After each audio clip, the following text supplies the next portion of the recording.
One of the most frustrating parts of delivering on Uber Eats is knowing that you can get tip baited.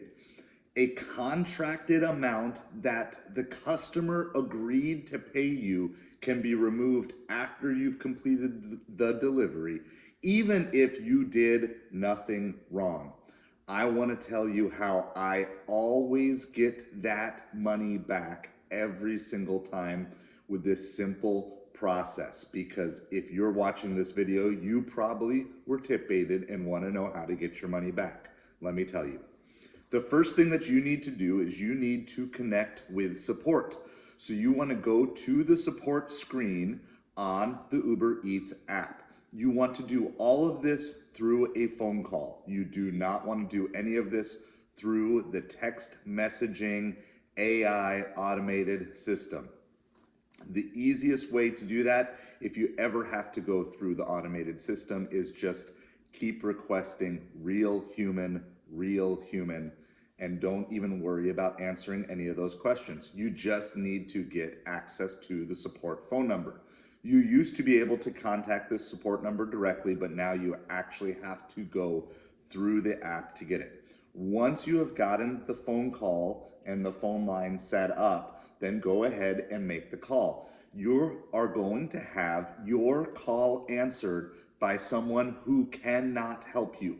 Now, let me repeat this because people don't understand. The first person simply cannot help you. They will not have the ability to do it. So you need to just simply say that you are missing a payment and they're going to research it. This process can take anywhere from 5 to 15 minutes depending on what type of research. You do not want to use the words tip baited. You do not want to use anything other than essentially saying, I did not receive the pay that I had contracted for. Okay, I did not receive. And you're going to basically go on pleading ignorance. Now, what they're going to eventually come back and tell you is something you already know, which is that the customer removed the tip after the order. And so you can try to speed this process up by asking to speak to a supervisor right away, but most likely they're still going to do all this research. So I found it's all right. Request the supervisor, but just know they're still going to want to do the research. Eventually, you say, I understand that. I just would like to speak to a supervisor about my missing pay. Okay, when you speak to the supervisor, that's when you need to change your verbiage just a little bit, because they're going to come and they're going to say, well, yeah, it looks like that. And you just need to repeat this phrase. I contracted for this amount, whatever the amount is, and the customer violated the contract. That's the only phrasing that you want to use. You do not want to use the words tip baiting. You do not want to be emotional. You do not want to get upset. You do not want to get frustrated. You just keep stoically as possible. Just say, I contracted for this amount and the customer violated the contract. I contracted for this amount and the customer violated the contract. That is a simple phrase that you need to do. And then what you can do if you want to make a specific request, you would say, I'm just asking if you can make a one-time exception to reimburse me for the contracted amount that I did not receive. Do not be emotional. Do not badmouth the customer. You don't know what the reasons are, and so you're at best guessing. So what you will have to do is go through, and then they will say usually something like, well, we're going to go check on it. They'll put you on hold again. They're kind of waiting you out. They're hoping you're just going to hang up. So I would say on average, plan on spending 20 to 30 minutes. So you need to make a business decision if it is worth your time to go through this process. I don't call if I'm tip baited $1 or $2. I save this for when I'm tip baited $5, $6, $7, $8.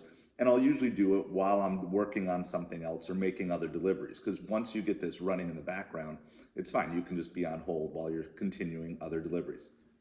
Let me give you just a few bonus tips that will help with your success here. Number one, you need to remain unemotional. You need to simply just state facts. Do not make any sort of emotional arguments. Do not talk about frustrations.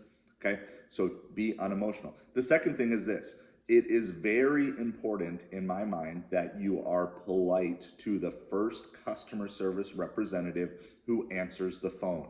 because they will pass on to their supervisor whether you're being adversarial right from the start or whether you're being kind, understanding. Okay, the third thing is this: plead ignorance. Don't come out saying that you understand, don't make a big deal. Don't make any sort of like statement of, you guys do this all the time, I've heard about this. Just stick with the fact that I don't know what happened here. They're not going to tell you what happened anyway. It doesn't really matter what happened. Just stay non-emotional, polite, but firm, and do that. The last thing is this, and this has only happened to me one time, but sometimes you're just going to have to call back another day and talk to a different supervisor. And unfortunately, it means you're going to have to go through the process again. I don't mind doing that because if I decided that I'm going to do it, it really only takes about 1 to 2 minutes of my time to set it up because everything else is running in the background while I'm working on other projects. So it's really not a huge time suck if you compare it by doing other things while you were going through there. I've documented this on my channel through many of my live streams.